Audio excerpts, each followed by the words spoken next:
Hi guys, this is CA Kshitij Gupta and you are watching Wealthies YouTube channel. दोस्तों, आज हम लोग बात करने वाले हैं दो बेस्ट फ्लेक्सी कैप फंड्स के बारे में। तो दोस्तों, सबसे पहले हम लोग समझ लेते हैं कि फ्लेक्सी कैप फंड होते कौन से फंड्स हैं।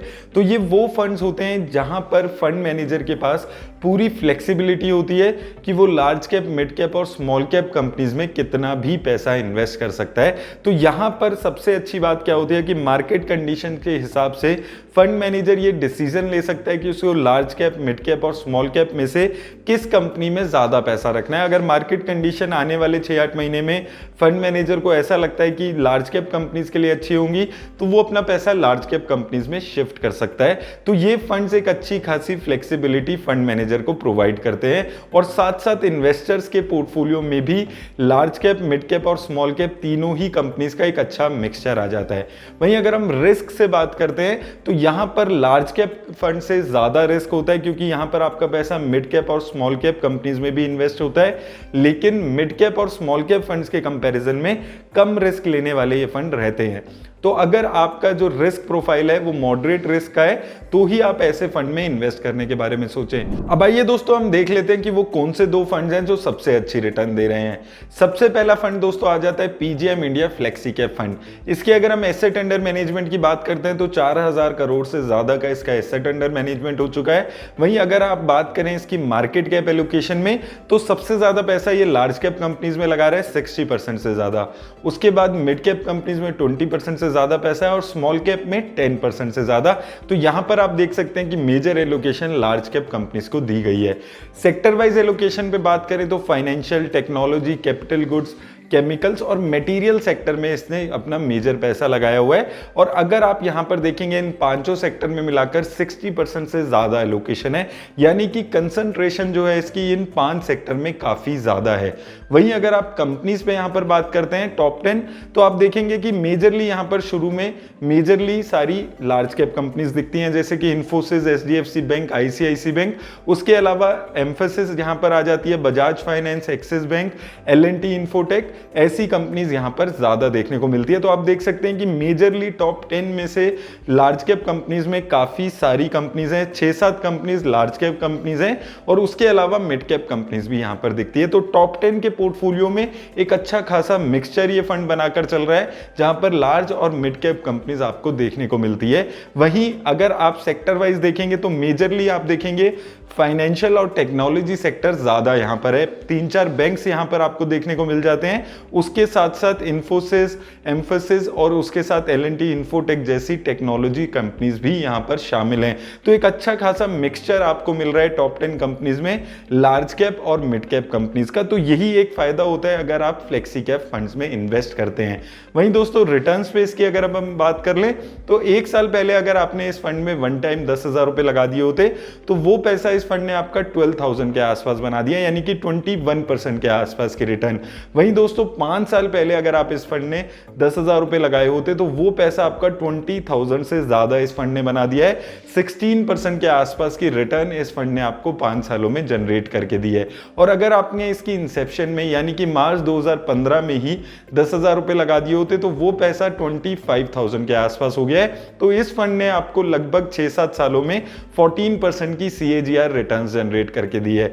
और दोस्तों, जैसे कि मैं आपको हमेशा बोलता हुआ आया हूं कि अगर आप इक्विटी म्यूचुअल फंड्स में इन्वेस्ट कर रहे हैं और आपको कोई फंड 15 से 20% की रिटर्न्स जनरेट कर रहा है तो आपको बहुत ही अच्छी रिटर्न्स मिल रही है। आप देखिए, एफडी के रेट से लगभग 3 गुना रिटर्न्स आपको यहां पर मिल रही है। तो एक बहुत अच्छा वेल्थ क्रिएशन आप यहां पर कर सकते हैं। दूसरे फंड पे दोस्तों हम बात करते हैं तो दूसरा फंड आ जाता है यूटीआई फ्लेक्सी कैप फंड। अगर हम इसके एसेट अंडर मैनेजमेंट की बात करें तो थोड़ा हायर साइड पे अभी दिखता है, 24,000 करोड़ से ज्यादा का इसका एसेट अंडर मैनेजमेंट यहां पर हो चुका है, क्योंकि ये काफी पुराना फंड है और लगातार कंसिस्टेंटली परफॉर्म कर रहा है। तो बहुत सारे इन्वेस्टर इस फंड पे भरोसा जता रहे हैं। अगर हम मार्केट कैप एलोकेशन पे बात करें तो ये फंड भी लार्ज कैप कंपनीज में ही मेजर पैसा अपना इन्वेस्ट कर रहा है।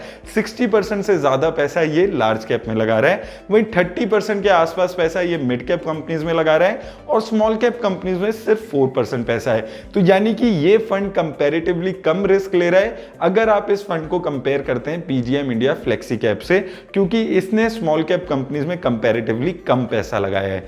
वहीं अगर आप सेक्टर वाइज एलोकेशन देखेंगे तो टॉप 2 सेक्टर्स यहां पर आपको कॉमन दिखेंगे। फाइनेंशियल और टेक्नोलॉजी सेक्टर दोनों यहां पर मौजूद हैं, जो पीजीएम इंडिया फ्लेक्सी कैप में भी हमने देखा था।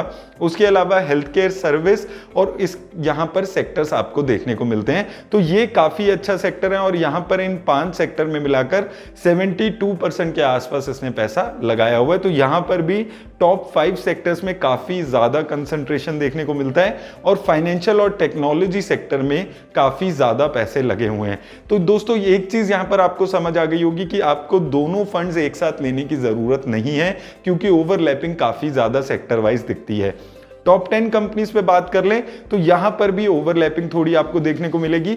सबसे ज्यादा पैसा इसने बजाज फाइनेंस में लगाया हुआ है 6% के आसपास। उसके अलावा एल&टी इन्फोटेक में 5%, HDFC bank, Infosys, ICICI bank, Kotak Mahindra bank जैसी कंपनीज यहां पर दिखती है। तो यहां पर भी टॉप 10 में वही मेजरली चीज दिखती है कि फाइनेंशियल और टेक्नोलॉजी सेक्टर में मेजर पैसा ये अपना लगाकर चल रहा है। लेकिन यहां पर एवेन्यू सुपरमार्ट्स और इन्फो एज जैसी थोड़ी आगे परफॉर्म करने वाली कंपनीज, ऐसी कंपनीज ये मानी जाती हैं जो आने वाले टाइम में एक मल्टी बैगर रिटर्न साबित कर सकती हैं और पास्ट में भी इन दोनों कंपनीज ने काफी अच्छी रिटर्न्स दी हैं।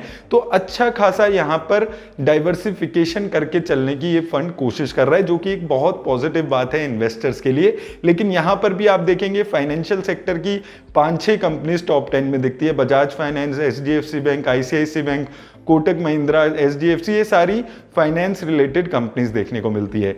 वहीं दोस्तों अगर हम रिटर्न्स पे यहां पर बात करें तो अगर आपने इस फंड में वन टाइम 10,000 रुपए लगा दिए होते तो 5 सालों में वो 10,000 रुपए आपके 20,000 से ज्यादा हो गए हैं। 5 सालों में इस फंड ने भी आपको 16% के आसपास की रिटर्न जनरेट की है। वहीं अगर आपने इस फंड में 10 साल पहले 10,000 रुपए लगाकर छोड़ दिए होते तो वो पैसा इस फंड ने आपका 4 गुना बना दिया है। आपके लगाए हुए 10,000 रुपए इस फंड ने 44,000 के आसपास बना दिया और यहां पर भी 16% के आसपास की रिटर्न आपको देखने को मिलती है। 2 सालों में 40% के आसपास की रिटर्न और 3 सालों में 19% की। तो रिटर्न के एंगल से काफी अच्छे रिटर्न्स ये फंड देता हुआ यहां पर दिख रहा है। तो दोस्तों ये हैं वो 2 फंड फ्लेक्सी कैप कैटेगरी में जो 5 सालों में काफी अच्छी रिटर्न्स आपको जनरेट करके दे रहे हैं।